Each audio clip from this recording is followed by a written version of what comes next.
evening. I'm Pinky Webb. Tonight we ask the questions, we tackle the issues, we clarify matters, and we get on point.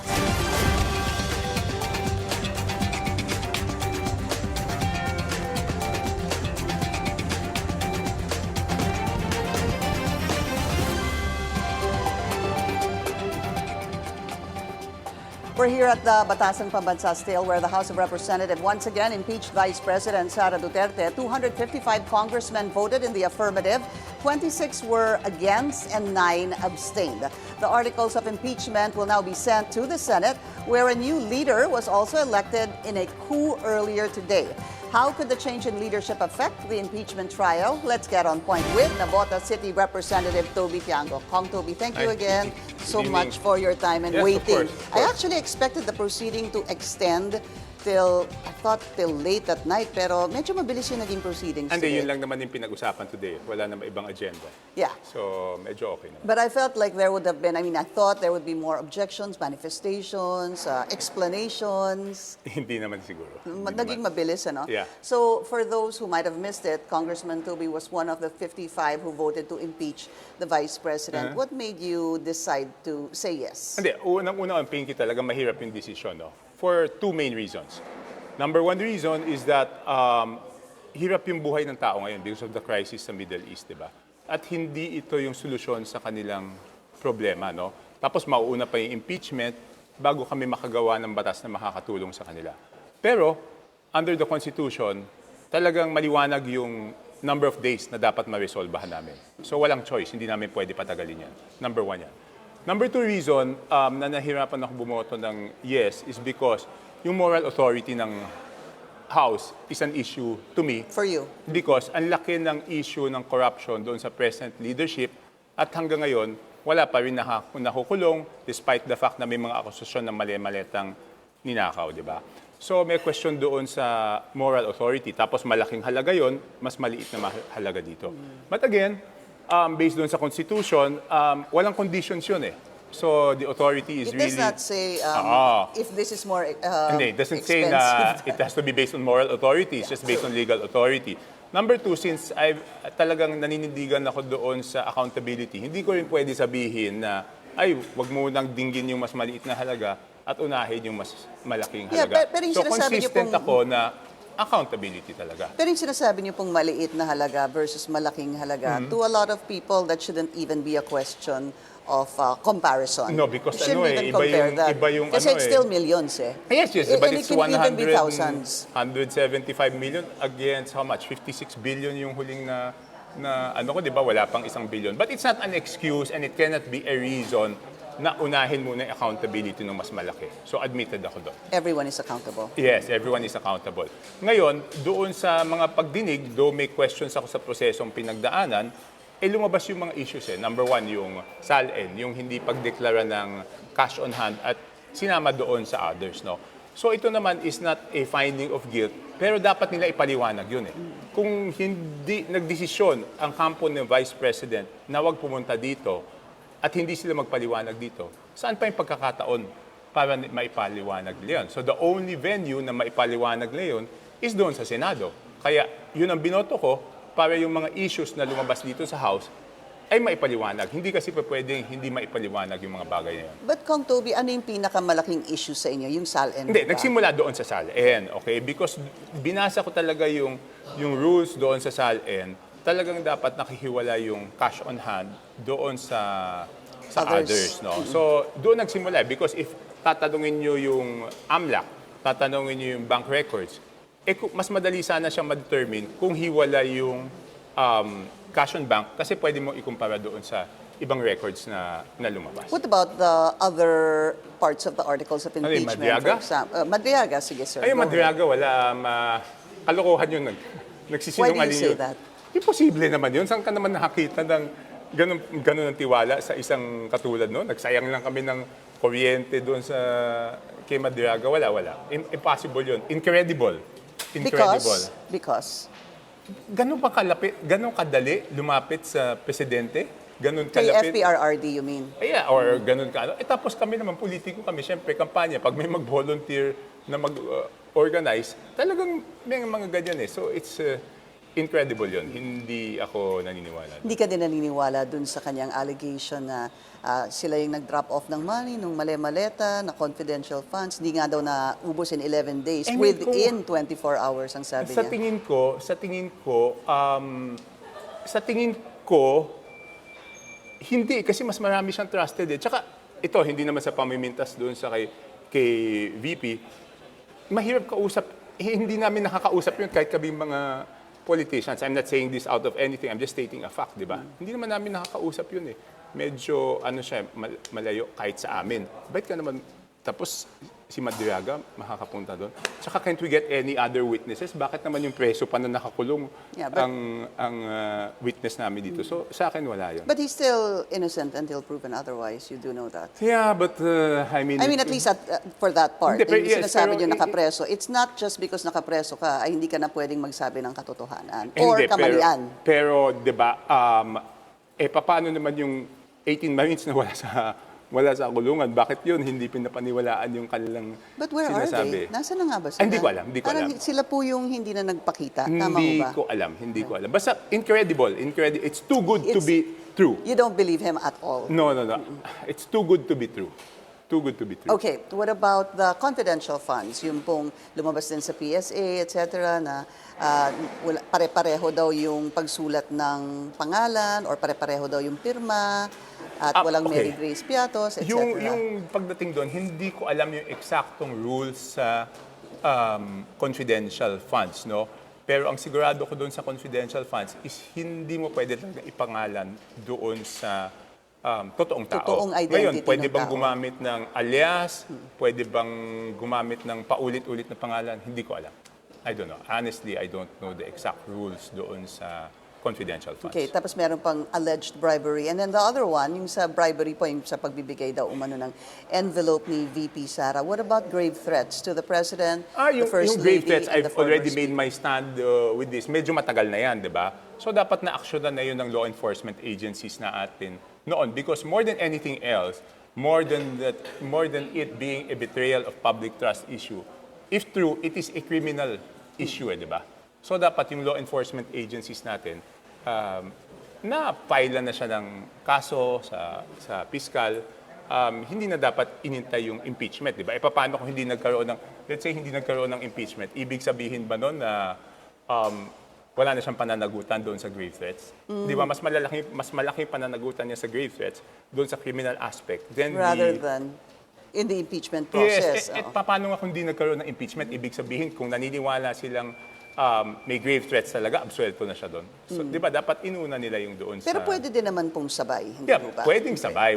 Hindi ko sinasabing hindi sabay. Pero para sa akin, mas malaking pananagutan because it is a criminal offense and it's a threat to the life of a person kung totoo. So, mas malaking pananagutan yun. But then, that could be true na malaking pananagutan yon on the criminal aspect. But of course, on the role of the Vice President as Vice President, being impeached, that does not exempt the, No, it does not any criminal liability to a possible impeachment complaint as what is happening It now. does not exempt her, pero sa akin talaga, pag public official ka, it's really the accountability, lalong-lalo na pagdating sa pondo ng gobyerno.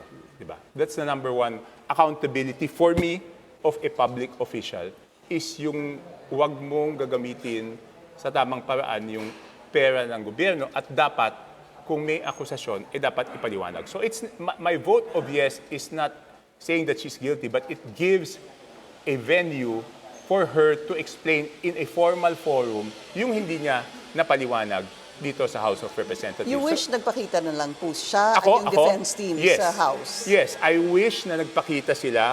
But dalawa kasi yan eh. There should be a legal strategy. Yun yata yung legal strategy nila. But there's a political side to it also eh, di ba? Ang hinihingi ng tao, and I'm confident that this is what they're asking for, is magpaliwanag lang. Madinig nila yung paliwanag. Di ba? Alright. Kung boboto ako ng no, ibig sabihin, parang sinabi ko, hindi na kailangan magpaliwanag. So, hindi naman siguro tama yun. We'll be taking a very short break. We'll continue our discussion with Congressman Toby Tiangco when we return. Stay tuned. This is On Point.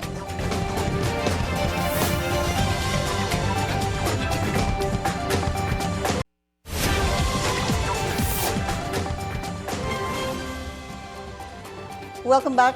Tensions remain high at the Senate. Let's get the latest from there from Hannah T. Hannah, go ahead. Yes, Pinky, actually meron lang kakatapos na komosyon dito sa labas ng Senate premises, specifically sa labas ng Senate building sa may parking area kung saan merong isang confirmed na Senate OSAA or Office of the Sergeant at Arms employee na nasaktan at sugatan at it appears that he's actually injured matapos nga nitong tensyon at ayon dun sa reports ng ilang Senate o sa staff, yan ay dahil sa umano'y pananakit ng isa namang kabilang NBI employee at ngayon itong sinasabi nating Senate o sa staff na nasaktan ay dinala sa Senate medical team para matignan kung ano yung anong part ng kanyang katawan yung napuruhan, pero we've yet to hear from the Senate OSAA kung ano ba yung nangyari talaga, pero kanina naririnig nating humihiyaw itong si OSAA employee na ginagawa lang daw niya yung kanyang trabaho. Pinky, before that, nagkaroon na rin ng tension matapos ngang lumitaw itong si Senator Bato de la Rosa dahil ayon sa kanya, siya naman ay inatake rin or ni-wrestling daw umano ng NBI din na NBI personnel dahil merong pinakitang CCTV footage kung saan mismo lang merong habulang nangyari kanina bago siya nakapasok ng Senate plenary. At following this, Pinky, nag-resign na nga itong si Senate OSAA Sergeant at Arms dahil nga dito sa nangyari. At sa ngayon, Pinky, nandito tayo sa labas nung medical clinic ng Senado. Hinihintay natin kung ano yung kalagayan nung nasabing OSAA employee. Pinky. Hannah, para lang to be clear, so yung nakita namin sa video na parang nasasaktan, ayun yung Senate OSAA. So are you saying, I know we still need more information about this, na nagkaroon ng problema between the Senate OSAA at isang miyembro ng NBI. Tama ba yung pagkaintindi ko, Hannah? Actually, Pinky, correct yun, yung information that the unidentified man na yung nakikita nyo po sa video kung saan parang dinadrag siya ng ilang iba pang employee. Siya po ay Senate Sergeant at Arms member at sinasabi po na isang NBI agent was trying to apparently arrest him, which resulted to a commotion nga. At kung makikita natin yung kanyang noo, Pinky, yung noo niya on the right side of his forehead ay namumula na. Though we've yet to confirm kung ito ba ay nagdugo, but I personally saw the redness of his forehead at mistulang dugo, though we've yet to confirm. Sa ngayon, Pinky, tensions remain kasi so far wala pang nire-release yun na statement itong Office of the Sergeant at Arms kasi nag-submit na nga ng resignation letter itong si retired Major Rene Samonte kaugnay nung sinabi ko kanina na tangkang pagpigil umano ng NBI agents kay Senator Bato de la Rosa kanina bago siya nakapasok ng Senate plenary. Yung CCTV footage na sinasabi ko kanina, Pinky, yan yung nakitang hinahabol si De La Rosa ng mga NBI personnel pagpasok ng Senate building at ayon kay De La Rosa, yan ay nag-start doon sa Senate parking hanggang sa nakaakyat siya dito sa second floor ng Senate premises. Pinky. Yeah, that's why he was very, parang pagod na pagod siya, humihingil siya, and he was very emotional pagdating niya dyan sa Senate floor. Just quickly, Hannah, what is the latest there? Naka-lockdown pa rin ba? Has he been taken under Senate custody? Andyan pa rin pa ba yung NBI sa loob at labas at si former Senator Antonio Trillanes? Pinky, in our latest monitoring, nakapasok na itong si NBI Director Melvin Matibag matapos mabigo yung pagpasok niya kanina because of the Senate lockdown.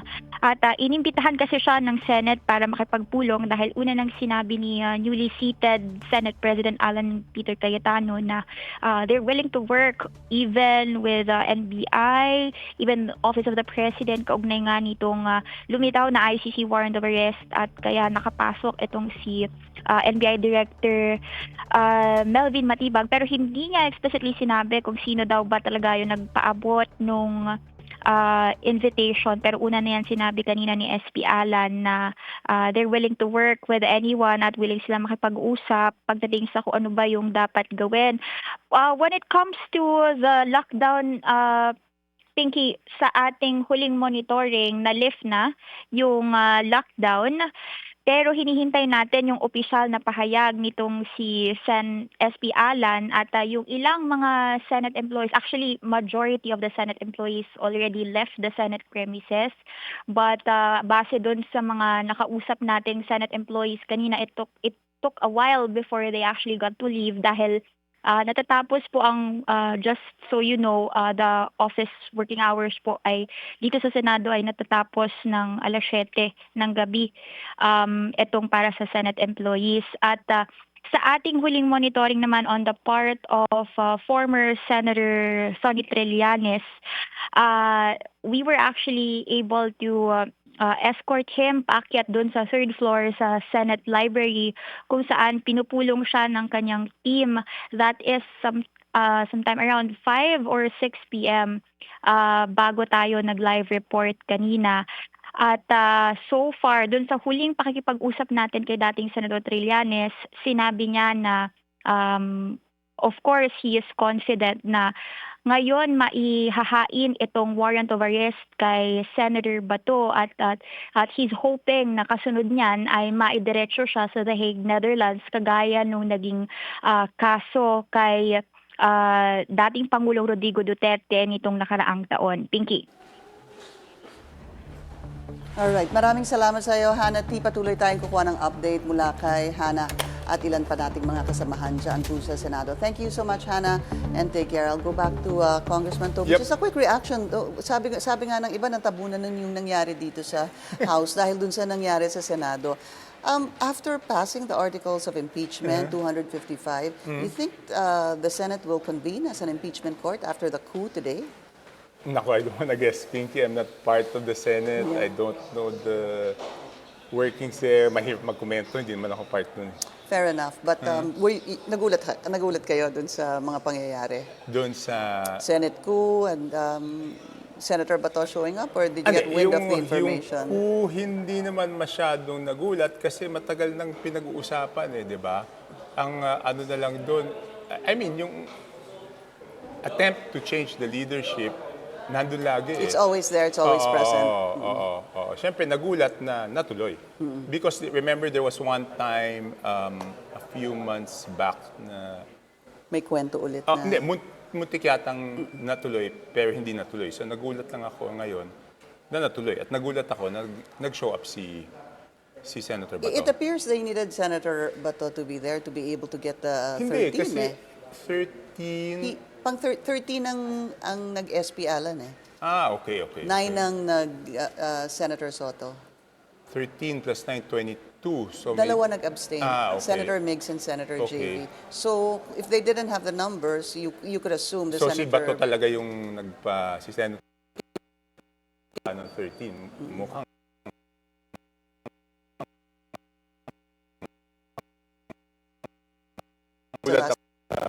bigla siyang lumabas today. Yeah. I'll go back to what happened in the House. Meron pong sinabi kasi so you explained your vote. Boto nyo. Was it Because nga of the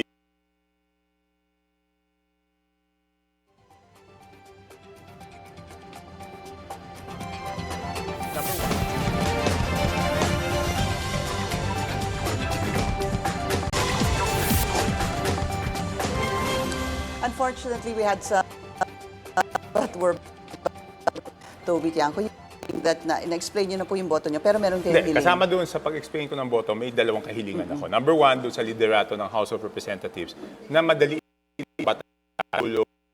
sa ating mga kababayan, may responsibilidad na panagutin yung big fish, tsaka yung mastermind, na kung maaari na mapabilis yung proseso. Of course, I understand, gusto nila masigurado yung maayos ng pag-file para hindi ma-dismiss. Pero sana, kung may paraan, para mapakita naman natin doon sa ating mga kababayan, walang politika. Kung sino dapat managot, kakampi man o hindi, pareho ang standards. Alright, thank you, Kong Toby. We've run out of time. Maraming salamat po sa inyong Yes. oras. Thank Thank you. you, thank As you. always, Navotas City Congressman Toby Tiangco. And that's On Point. Join us again tomorrow. I'm Pinky Webb.